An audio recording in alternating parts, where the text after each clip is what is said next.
नमस्कार, मी सुरेश शिंदे. आपण पाहतात तळेगाव टाइम्स न्यूज. आत्ता आपण सुशीला मंगल कार्यालय या ठिकाणी आहोत. या ठिकाणी सिद्ध गणेश नावाचं एक ढोलताशा पथक आहे.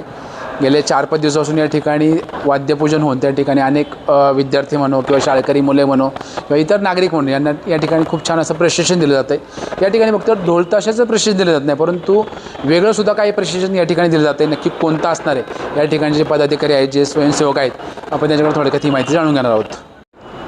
आत्ता आपल्यासोबत या ठिकाणी ढोलताशाचे प्रशिक्षण देणारे काही पदाधिकारी आहेत, आपण त्यांच्याकडे थोडक्यात जाणून घ्या. सर नमस्कार, काय सांगाल? या ठिकाणी काही मुलं मुली आहेत, काही नागरिक आहेत आणि लवकरच गणेशोत्सव येतो आहे, त्या अनुषंगाने या ठिकाणी ढोलताशा पथकाचं आपण या ठिकाणी प्रशिक्षण देता. फक्त ढोलताशाच या ठिकाणी शिकवलं होतं का आणखी काही वेगळं शिकवणं येते, काय सांगाल आपण? नमस्कार, माझं नाव साहिल गुप्ते आहे आणि पहिलं म्हणजे हे श्री गणेश तरुण मंडळ संचलित सिद्ध गणेश वाद्य पथक आहे.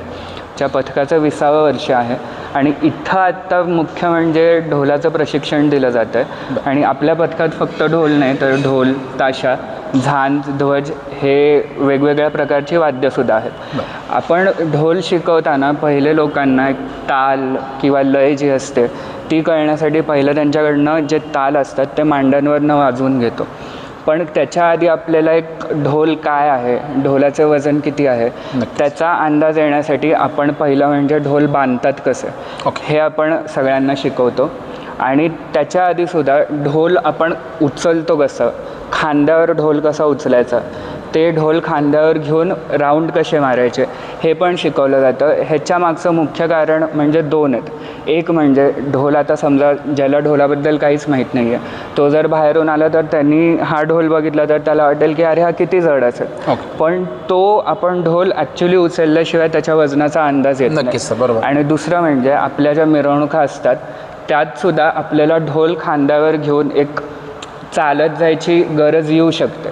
त्यासाठी आम्ही हे राऊंड मारायला लावतो, जेणेकरून या 2 गोष्टी ह्यांना कळतील, त्यांना एक काय ढोलाचं वजन काय आहे त्याचा अंदाज येईल.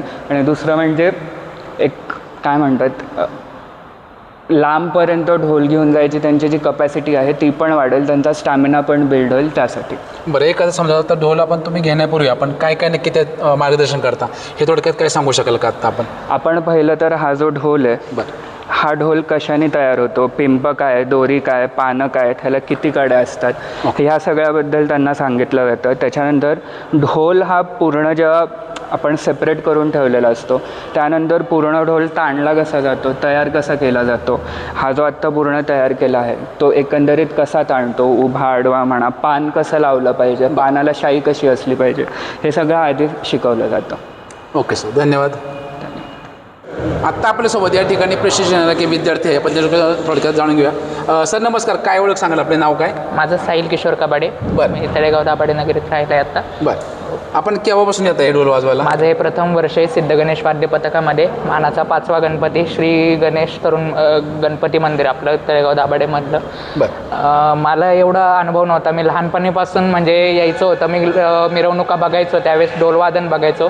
मला इच्छा त्यावेळेसपासून होती की ढोल आपण कधी ना कधीतरी वाजवायचा. असं बघतोय की खूप छान पद्धतीने इथे सगळं शिकवलं जातं. यशदादा असेल, साहिलदादा असेल, खूप छान पद्धतीने इथे शिकवलं जातं. एक आठवडा 1-2 आठवडे झाले. माझा तुम्ही स्वतः ढोल उचलून बांधून तयारी करू शकतो? हो, अजून ताल शिकवायचे आम्हाला. नवीन वादक आहे. दादाने आम्हाला आता ढोल कसा वाजवायचा, ताल शिकवले थोडेफार.